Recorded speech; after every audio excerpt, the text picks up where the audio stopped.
ધોરણ 7 સામાજિક વિજ્ઞાન દિલ્હી સલ્તનત। દિલ્હી उत्तर भारत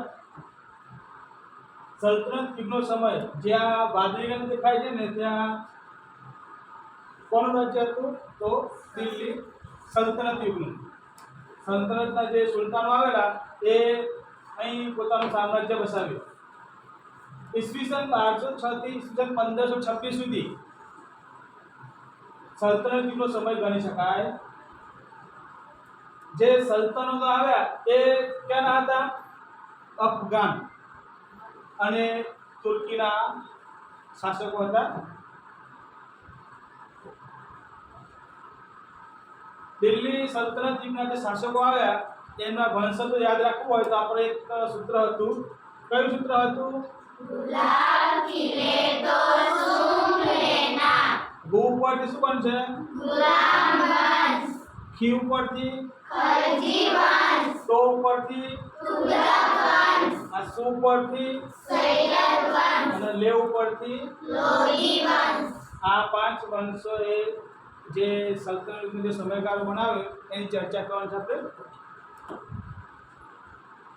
ત્યારબાદ આ પાઠમાં આપણે બહમની રાજ્ય અને વિજયનગરની ચર્ચા કરવાની।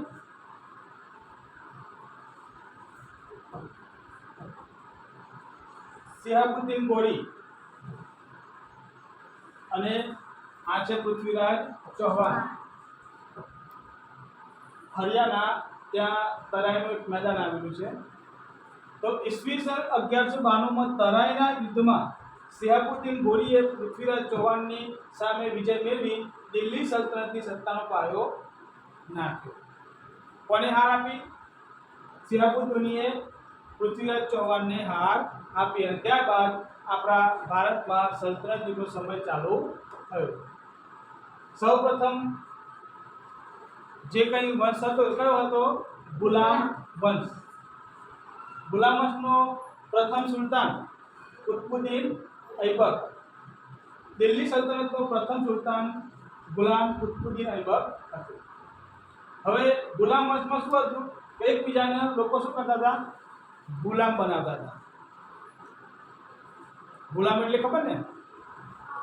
નોકર બનાવતા હતા। કુતબુદ્દીન ઐબકનું શાસન 5 વર્ષનું હતું। એવું કહેવાય છે કે કુતબુદ્દીન ઐબક પોલોની રમત રમતો હતો ત્યારે તેનું મૃત્યુ થયું હતું। ઘોડા પર બેસીને જે રમત રમવાની આવે દડાને મારવાનું એ કઈ રમત કહેવાય? પોલોની રમત। ત્યારબાદ ઇલ્તુત્મિશ આવે છે અને ઇલ્તુત્મિશ કોણ હોય છે? કુતબુદ્દીનનો જમાઈ। કુતબુદ્દીનનો જમાઈ। હવે ઇલ્તુત્મિશે પણ આ જે લાલ રંગનું જે દેખાય છે પ્રદેશ ત્યાં એને પોતાનું સામ્રાજ્ય સ્થાપ્યું। તેને ચહલગાનની સ્થાપના કરી હતી। ચહલગાન દર। હવે સત્તાને સર્વોપરી બનાવવા માટે ચહલગાનની સ્થાપના કરી એટલે કે 40 તુર્ક અમીરોના દળની રચના કરી। ચહલગાનમાં 40 તુર્ક લોકોની એક ટુકડી હોય જે અમીર હોય। કેવા હોય? અમીર। એવા લોકોને એકઠા કરી અને આ રીતે ચહલગાનની સ્થાપના કરેલી। તેને લાહોરથી દિલ્હી પોતાની રાજધાનીનું સ્થળાંતર કરેલું। લાહોરથી ક્યાં લઈ ગયો? દિલ્હીમાં લઈ ગયો। ઇલ્તુત્મિશને ગુલામ વંશનો સાચો સ્થાપક માનવામાં આવે છે। પ્રથમ સુલતાન કયો? કુતબુદ્દીન ઐબક। અને સાચો સ્થાપક પૂછવામાં આવે તો ઇલ્તુત્મિશ ગુલામ વંશનો સાચો સ્થાપક છે। હવે ઇલ્તુત્મિશની છોકરી કોણ હોય છે? રઝિયા સુલતાન। ઇલ્તુત્મિશને બીજા છોકરા પણ હોય છે પરંતુ એ રાજા બનવા માટે યોગ્ય કાબિલ હોતા નથી। તો રાજા કોણ બનાવવામાં આવે છે? રઝિયા સુલતાનને। પોતાના એક પણ પુત્રને સુલતાન બનાવવા યોગ્ય ન સમજતા ઇલ્તુત્મિશે પોતાની કાબિલ પુત્રી રજિયા સુલતાનને પોતાની ઉત્તરાધિકારી જાહેર કરે છે, એટલે કે રાજા બનાવે છે. દિલ્હીની ગાદીએ આવનાર પ્રથમ મહિલા શાસક હતી. આ મોસ્ટ આઈએમપી પ્રશ્ન. તો દિલ્હીની ગાદી પર આવનાર સૌપ્રથમ મહિલા શાસક કોણ હતી? રજિયા સુલતાન. રજિયા સુલતાન. અમીરોએ ઇલ્તુત્મિશના પુત્ર નાસિરુદ્દીનને દિલ્હીની ગાદી બેસાડી. હવે રજિયા સુલતાના રાજા બની પણ ગામના લોકોને, અમીરોને, પ્રજાઓને કોઈને યોગ્ય લાગી નહીં. સ્ત્રી શાસક હોય એટલે યોગ્ય લાગે નહીં. એટલે રાજા હંમેશા કોણ હોવો જોઈએ? પુરુષ. તો પછી શું કર્યું? રજિયા સુલતાનાને હટાવીને એનો ભાઈ કોણ હતો? નાસિરુદ્દીન, એને દિલ્હીની ગાદી પર બેસાડે છે. નાસિરુદ્દીન. ત્યારબાદ ગિયાસુદ્દીન બલબન આવે. 21 વર્ષના શાસન બાદ ગિયાસુદ્દીન બલબન ગાદી આવ્યો. તેને ચહલગામ દળનો નાશ કર્યો. ઇલ્તુત્મિશે જે ચહલગામ દળનો જે સ્થાપના કરેલી, એ નાશ કોને કર્યો? ગિયાસુદ્દીન બલબને કર્યો. બલબન સાહિત્ય અને કલાનો પોષક હતો. ગુલામ વંશ સામ્રાજ્ય, આ જે દેખાય ને વાદળી રંગ, એ ત્યાં કયું કોનું શાસન હતું? ગુલામ વંશનું. જલાલુદ્દીન ખિલજી મતની સ્થાપના કરી. તો આપણે યાદ રાખ કોણ છે કે ખલજી મતની સ્થાપના કોને કરી? જલાલુદ્દીન ખિલજી. જલાલુદ્દીન ખલજી વંશના શાસનની શરૂઆત થઈ. ત્યારબાદ અલ્લાઉદ્દીન ખિલજી આવે છે.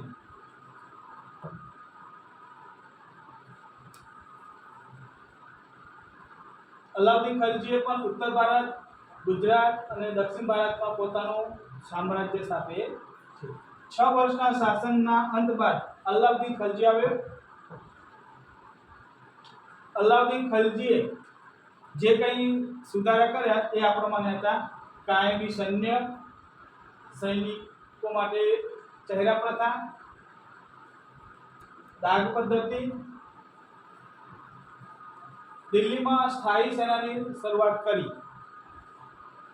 સૈન્યના ઘોડા અને સૈનિકો માટે દાગ અને ચહેરા પદ્ધતિ લાવ્યા. કઈ પદ્ધતિ લાવ્યા? દાગ અને ચહેરો.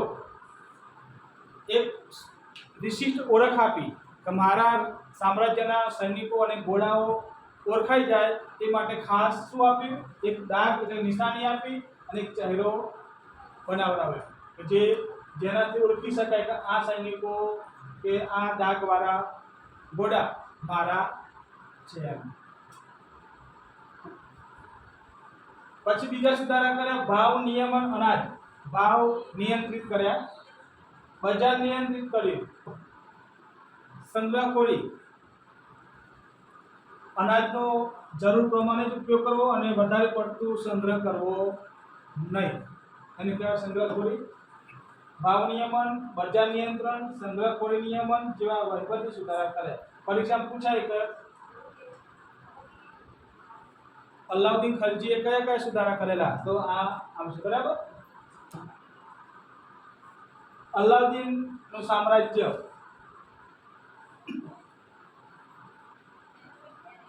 અલ્લાઉદ્દીનના સમયમાં એક અમીર ખુસરો થઈ ગયા, કવિ અને ગઝલકાર હતા. અલ્લાઉદ્દીન ખિલજીના સમયમાં પ્રસિદ્ધ કવિ અમીર ખુસરો થઈ ગયા. ત્યારબાદ આવે છે ગિયાસુદ્દીન તુગલક, એટલે કે ખલજી વંશના અંત પછી દિલ્હીની ગાદીએ તુગલક શાસનની શરૂઆત કરી. તુગલક વંશના સ્થાપક કોણ હતા? હું લખેલું છે ગિયાસુદ્દીન તુગલક. તુગલક વંશનો પ્રથમ શાસક ગિયાસુદ્દીન તુગલક હતો. ત્યારબાદ ગિયાસુદ્દીન તુગલક બાદ મોહમ્મદ બિન તુગલક આવ્યો. ગિયાસુદ્દીન તુગલક બાદ મોહમ્મદ બિન તુગલક રાજા આવ્યો, જેને દિલ્હીથી પોતાની રાજધાની ક્યાં લઈ ગયો? દૌલતાબાદ થઈ ગયો. રાજધાનીઓનું સ્થળાંતર કરવા લાગ્યા. અને તેના સમયમાં ચાંદીના સિક્કા, તાંબાના સિક્કા, સોનાના સિક્કા એટલે મુદ્રણ કલાનો વિકાસ થયો હતો. સિક્કાઓ પણ પડાવ્યા હતા. તાંબાના સિક્કાનો ઢગલો. એમના સમયમાં એક વિદેશી મુસાફર પણ આવેલો, ઇબ્ન બતુતા. આફ્રિકન મુસાફર ઇબ્ન બતુતા મોહમ્મદ તુગલકના સમયમાં ભારતની મુલાકાતે આવ્યો હતો. ત્યારબાદ ફિરોઝશાહ તુગલક, મોહમ્મદ તુગલકના બાદ તેના પિતરાઈ ભાઈ ફિરોઝશાહ તુગલક ગાદીએ આવ્યો.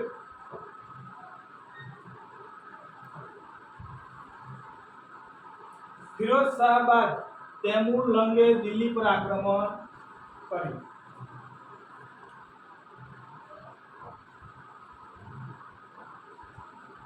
સૈયદ વંશનો સ્થાપક કોણ હતો? ખિજર ખાન. ખિજર ખાન કહીએ કે ખિજર ખાન કહીએ તો સરખું છે, બરાબર, કઈ અલગ નથી. ત્યારબાદ લોધી વંશ આવ્યો. લોધી વંશનો સ્થાપક બહલોલ લોધી. બહલોલ લોધી બાદ ઇબ્રાહિમ લોધી આવે છે. અને લોધી વંશનો અંતિમ શાસક ઇબ્રાહિમ લોધી હતો. બાબર અને ઇબ્રાહિમ લોધી. ખબર છે કોઈ બાબર અને ઇબ્રાહિમ લોધી વચ્ચે શું થયેલું? યાદ કરો. બરાબર, સરસ. શું થયેલું? પાણીપતનું પ્રથમ યુદ્ધ. તો પાણીપતનું પ્રથમ યુદ્ધ બાબર અને ઇબ્રાહિમ લોધી વચ્ચે થયું. આ રહ્યું પાણીપતનું પ્રથમ યુદ્ધ. ઈસવીસન 1526 બાબર સામે પાણીપતના પ્રથમ યુદ્ધમાં તેનો પરાજય થયો. બાબર સામે ઇબ્રાહિમ લોધી હારી ગયા અને ત્યારબાદ સલ્તનત યુગનો સમય પૂરો થયો. સલ્તનત યુગનો અંત આવ્યો.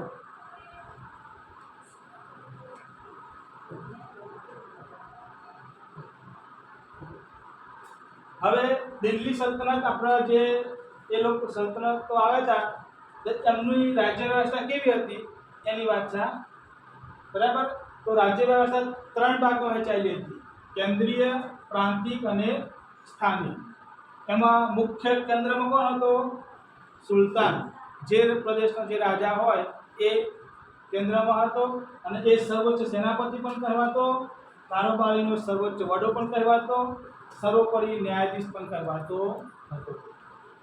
સુલતાનને મદદ કરવા માટે મંત્રીમંડળની રચના પણ કરવામાં આવતી હતી. હવે કેન્દ્રીય ભાગમાં કોણ કોણ આવતું હતું? તો કેન્દ્રીયમાં મંત્રીમંડળ આવતું હતું અને મંત્રીમંડળમાં ગુપ્તચર વિભાગ આવે. પછી કયો વિભાગ છે? વિદેશ વિભાગ, ધર્મ વિભાગ, પત્ર વ્યવહાર વિભાગ, સેના વિભાગ અને વજીર, જે વહીવટી તંત્રનો વડો ગણાતો. પછી એ પ્રાંતિક, એમાં જાગીરને નીચે ઇક્તેદાર આવતો હતો અને ઇક્તેદારનું કામ હતું સુલતાનને લશ્કરી મદદ કરવી તેમજ જમીન મહેસૂલ ઉઘરાવવાનું. એટલે આપણી ભાષામાં કહીએ ઇક્તેદાર એટલે કોણ? તો તલાટી, જે મહેસૂલ ઉઘરાવવાનું કામ કરતો હતો. સ્થાનિકની વાત કરીએ તો સ્થાનિકમાં પ્રાંતથી નાનો ભાગ એટલે કયો? જિલ્લો અને તાલુકો આવતો. એ વખતના સમયમાં જિલ્લાને સીટ કહેવામાં આવતું હતું. જિલ્લાને કયા નામે ઓળખવામાં આવતો? સીટ. અને તાલુકાને પરગણા, બરાબર. અને નીચે એના પછી આવશે ગામ. ગામમાં જે વહીવટ કરતો એ કોણ હતું? મુખી. અને મુખીને મદદ કરવા 2 માણસ હતા, તો પટવારી અને કારકુન.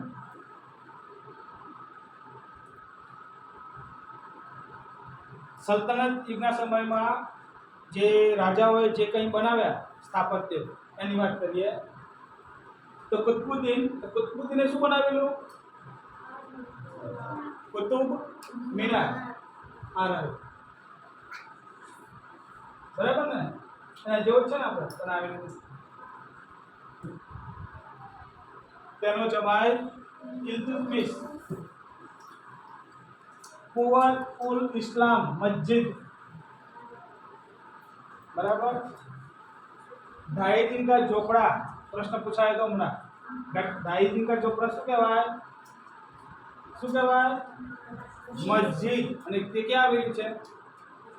રાજસ્થાનમાં અજમેરમાં. બરાબર. આ ढाई दिन का झोपड़ा છે આ રહી આ ઉપરથી સીન લીધેલું છે. કુતુબુદ્દીન ऐबक निर्मित इमारत ढाई दिन का झोपड़ा मस्जिद फौज ए सम्मी आनी पण स्थापना कोने करेली? इल्तुत्मिशे. जुमा मस्जिद पण कोने बनावेली? इल्तुत्मिशे. अलाउद्दीन खिलजी. तो अलाउद्दीन खिलजीए अलाई दरवाजा बनावेला. આ વિકલ્પમાં પૂછાયો છે. અલાઈ દરવાજાની સ્થાપના કોને કરી હતી? અલાઉદ્દીન ખિલજી. સીરીનો કિલ્લો આ રહ્યો. અલાઈ દરવાજા અને આ છે સીરીનો કિલ્લો. ફૌજ એ ખાસ. આ બધા સ્થાપત્યો કયા સમયમાં બનેલા? સલ્તનતના સમયમાં. બરાબર. તુગલક સામ્રાજ્ય દેખાય છે આ ગુલાબી રંગ જેવું એ મોહમ્મદ બિન તુગલકાબાદ વસાવેલું. ફિરોજાબાદ વસાવેલું જે ઉત્તર પ્રદેશમાં આવેલું છે. આ ફિરોજાબાદ. હિસાર આ હરિયાણામાં આવેલું છે. હિસાર શહેર કોને વસાવેલું? મોહમ્મદ બિન તુગલક. जौनपुर उत्तर प्रदेश में आ जगह जौनपुर આવ્યું. ફતેહાબાદ હરિયાણામાં આવ્યું. મસ્જિદો બનાવડાવી, તળાવો, મહેલો, મકબરાઓ. આ મકબરો આ રીતનો આવે છે આપણે ચોપડીમાં મકબરો આ રીતે. અને પછી પુલ બનાવ્યા. સરાય આઝમ ખાન. દौलताबादનો કિલ્લો. બડા ગુંબજ.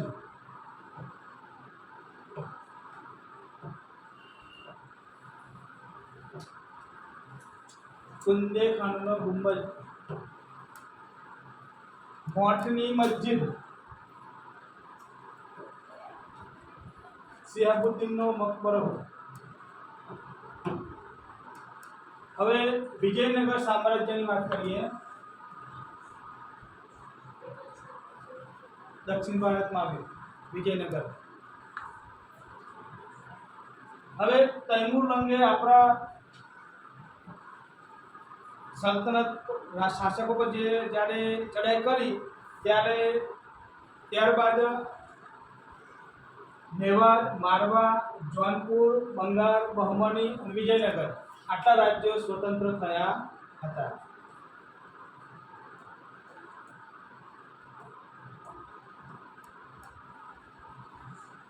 હરિહર રાય અને બુક્કા રાય કોણ હતા? બંને ભાઈઓ હતા ને. વિજયનગરની સ્થાપના કરી હતી. વિજયનગર ક્યાં આવેલું છે? કઈ નદી કિનારે? તુંગભદ્રા નદીના કિનારે. અને જે વિજયનગર નામ આપ્યું એ વિજયનગર નામ હરિહર રાય અને બુક્કા રાયના ગુરુ સ્વામી વિદ્યારણ્યના નામ ઉપરથી વિજયનગર નામ પાડ્યું હતું.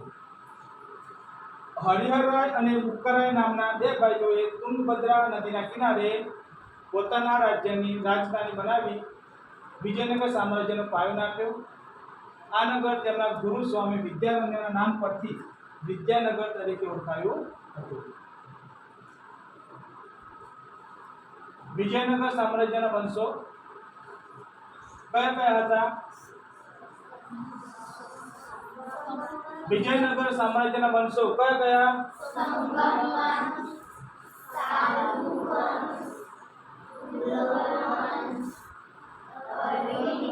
અરવિંદુ.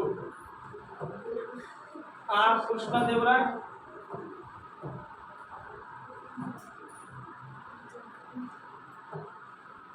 કૃષ્ણદેવરાયનું મોટા ભાગનું જીવન યુદ્ધ ભૂમિ પર પસાર થવા છતાં તેમણે વહીવટી તંત્રની ઉપેક્ષા કરી ન હતી. વિદ્યારણ્ય સ્વામી મંદિર નાગલપુરમાં આવેલું છે. વિદ્યારણ્ય સ્વામી કોણ હતા? હરિહરાય બુક્કરાયના ગુરુ. બરાબર. તેમનું આ મંદિર છે. ક્યાં આવેલું છે? નાગલપુર, આંધ્રપ્રદેશમાં નાગલપુરમાં આવેલું છે. વિજયનગરની પાસે નાગલપુર નામનું નગર વસાવ્યું. આ રહ્યું નાગલપુર.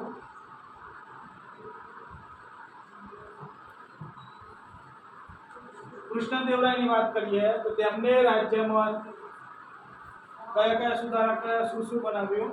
તો તળાવ બનાવ્યા, નહેરો ખોદાવી, ખેતીવાડીને સમૃદ્ધ કરી, કેટલાક અયોગ્ય વેરાઓ નાબૂદ કર્યા, અનેકવિધ ઇમારતો અને મંદિરોથી શણગાર્યું. કૃષ્ણદેવરાય પોતે વિદ્વાન હતા. કોણ હતા? વિદ્વાન. કેમ? કારણ કે તે સંસ્કૃત ભાષા અને તેલુગુ ભાષાના જાણકાર હતા, એટલે કે પંડિત હતા. તેમણે સંસ્કૃત અને તેલુગુ ભાષામાં કેટલાક ગ્રંથો લખ્યા હતા. તેમના સાહિત્ય કલાના ઉત્તેજનના કારણે તે આંધ્રના ભોજ તરીકે ઓળખાતા. એક આ પ્રશ્ન એ બને કે આંધ્રના ભોજ તરીકે કોણ ઓળખાતું હતું? આંધ્રના ભોજ તરીકે કોણ ઓળખાતું? કૃષ્ણદેવરાય.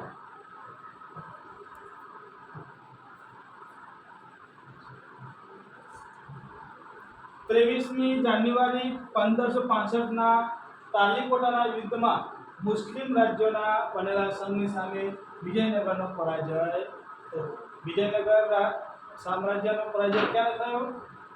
1565માં. કયા યુદ્ધમાં? તો તાલીકોટાના યુદ્ધમાં. મુસ્લિમોએ ચડાઈ કરી અને વિજયનગરની હાર અપાવી. બહમણી રાજ્ય આ રહ્યું લીલા રંગનું, મહારાષ્ટ્ર.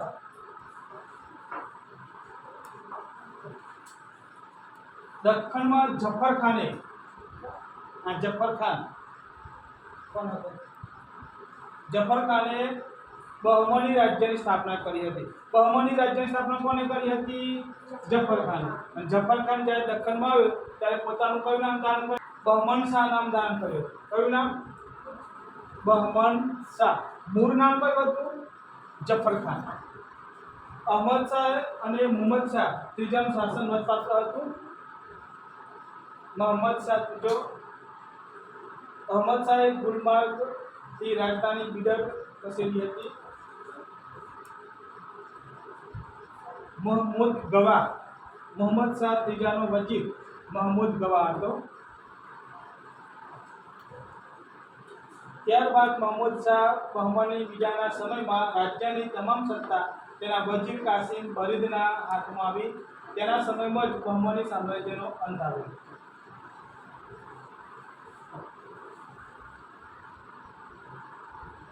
આ 5 સ્વતંત્ર રાજ્યો વિભક્ત થયા, અલગ પડ્યા. કયા કયા? અહમદનગર, બીજાપુર, બીડર, ગોલકોંડા અને બરાડ.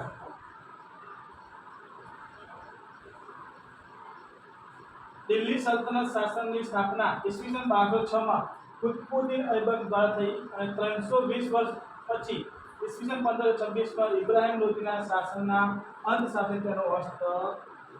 એટલે સલ્તનત યુગ ગુલાબ કિલે તો સિંધુલેના કેટલા સમય સુધી શાસન કર્યું? 320 વર્ષ સુધી ભારતમાં શાસન કર્યું. અને કહેવાય છે કે ઉદય તેનો અસ્ત. એ ન્યાય તેનું પતન થયું. જે રીતે ઉદય થતો હોય છે એ રીતે એનો અંત પણ આવતો હોય છે, એટલે અસ્ત થતો હોય છે. બરાબર. તો સલ્તનતો આવ્યા અને એનો અંત પણ આવ્યો. તો છેલ્લો શાસક કયો હતો? ઇબ્રાહિમ લોધી, જે પાનીપતના યુદ્ધમાં બાબર સાથે હાર્યો અને સલ્તનત યુદ્ધ નાશ થયો.